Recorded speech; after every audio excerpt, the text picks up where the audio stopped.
I am tired of talking about AI.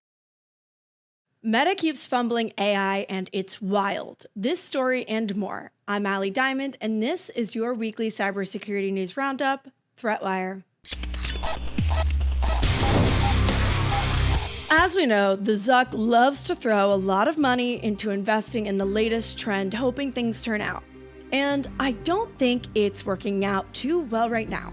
Back in April, Meta quietly rolled out something called the Model Capability Initiative, MCI for short, onto US employees' work laptops. If you haven't heard about what this is, it's the formal name of the program to log mouse movements, click locations, keystrokes, full screen captures, and more of Meta employees to help train internal AI systems so they learn, quote, real examples of how people actually use computers. Basically, every employee was becoming fodder to training an AI to replace themselves. And as expected, it was received with extreme backlash. More than 1,600 Meta employees signed a petition demanding the program get canceled outright. Meta admin made the concession to allow employees to briefly turn off surveillance to handle private matters. But don't worry, it gets worse. Turns out, all of the data captured by Meta's key logging software was sitting across thousands of internal data tables and was accessible by way more people inside Meta than it was ever supposed to be. Meta allegedly has resolved the data exposure, but in the meantime, they announced to their employees that they will be pausing on the initiative while they work on their data protection controls and see the results of how the training has been going. So even though Meta has been an AI menace to their internal employees, that doesn't mean that we're exempt. They also have been an AI menace to the rest of the world as well. On July 7th, Meta's Superintelligence Labs shipped Muse Image, the company's first dedicated image generation model. What Meta decided to enable with this model was truly diabolical. Meta integrated a suite of tooling onto their existing AI tools to enable the use of the Muse image model, including the ability to pull any public Instagram account's posts and reels directly as a basis for your image. Quote, you can also @mention Instagram accounts in the Meta AI app to bring specific Instagram profiles right into your images. Tagging a username lets Meta AI use public photos to build a visual that's ready to post. You have control over how your content can be tagged for AI creation with an easy setting to turn this feature off at any time. Easy setting, they emphasize, but what they failed to mention was that this feature was enabled by default on every Instagram account, and the internet went wild. You can imagine just how mad everyone was at this feature. As a reminder, Scarlett Johansson was able to sue OpenAI when they released an AI model voice that sounded too much like her. Imagine how insane it would get if companies started using influencer likeness to promote their products using this tooling without the permission of the influencer. Within 3 days, Meta updated the official announcement post rolling back the decision. Quote, update on July 10th, 2026 at 3:45 p.m. PT. Earlier this week, we announced that one way for people to generate images in Meta AI is by @mentioning public Instagram accounts. We've heard the feedback and that this feature missed the mark, so it's no longer available. Yeah, you really do keep missing the mark and how to deal with AI. And it's really astounding just how bad it's going publicity-wise for Meta. BSides news. New York City is working to adopt a click-to-cancel rule, letting people ditch streaming and gym subscriptions as easily as they signed up starting October 1st, 2026. Mayor Mamdani says it'll save New Yorkers up to $162.5 million per year. I do wonder, though, if Adobe will be involved in this as well. Apple has sued OpenAI, alleging former Apple employees stole confidential hardware trade secrets as a part of an organized recruiting scheme to speed up OpenAI's device development. One accusation claims a former employee kept access to his Apple laptop after leaving and exploited an unknown auth bug to pull files from internal shared devices.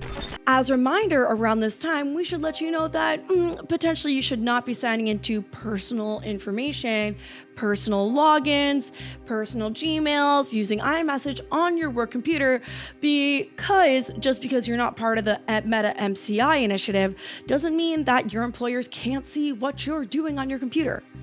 Yes, they know exactly what you're logged into. Yes, your computer is basically queryable from any employer's IT systems. And yes, they do know what you're looking at around midnight. And someone will eventually tell you to stop.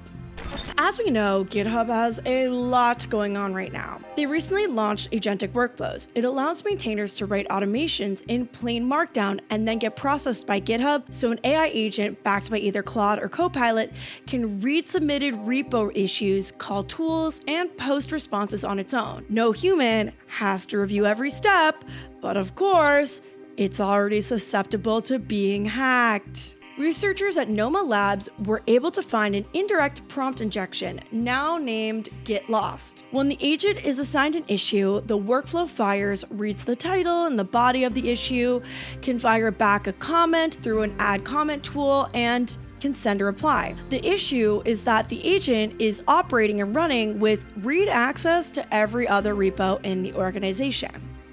If, in the issue created, the user requests information or files from a private repo, the agent basically would freely share that info back regardless of who posted the GitHub issue.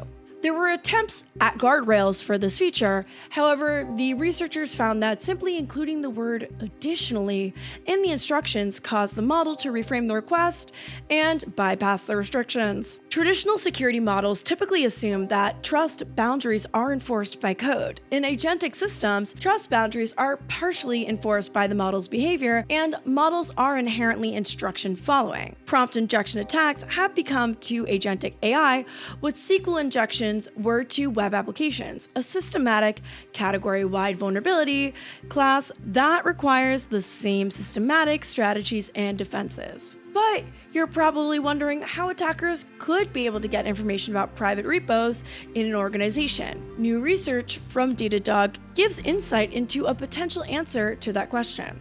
Datadog Security Labs has been tracking several campaigns quietly enumerating corporate GitHub organizations through the public API to get private and public information about systems. GitHub's API doesn't require a login to receive information back, which allows the campaigns to blend in. Attackers were listing an org's public repos, walking followers and following lists, enumerating guests, starred repos, org memberships, running GraphQL queries against public objects, and more. They were using well-aged, dormant GitHub accounts called ghost accounts and well-named agents to make requests look unsuspicious in isolation. The findings in the GitHub agent and the campaigns observed by Datadog were two isolated stories. But who knows, maybe someone was at the right places at the right time? I'm really on one today. I don't know. I'm having fun. I'm tired of AI reporting. I'm exhausted of it. But at least this time, it's kind of Linux coded. A maintainer of an open source project can get the same bug report 5 times by 5 different companies and 5 different organizations trying to find 5 different solutions trying to solve the same problem. On June 25th, the Linux Foundation launched Akrites?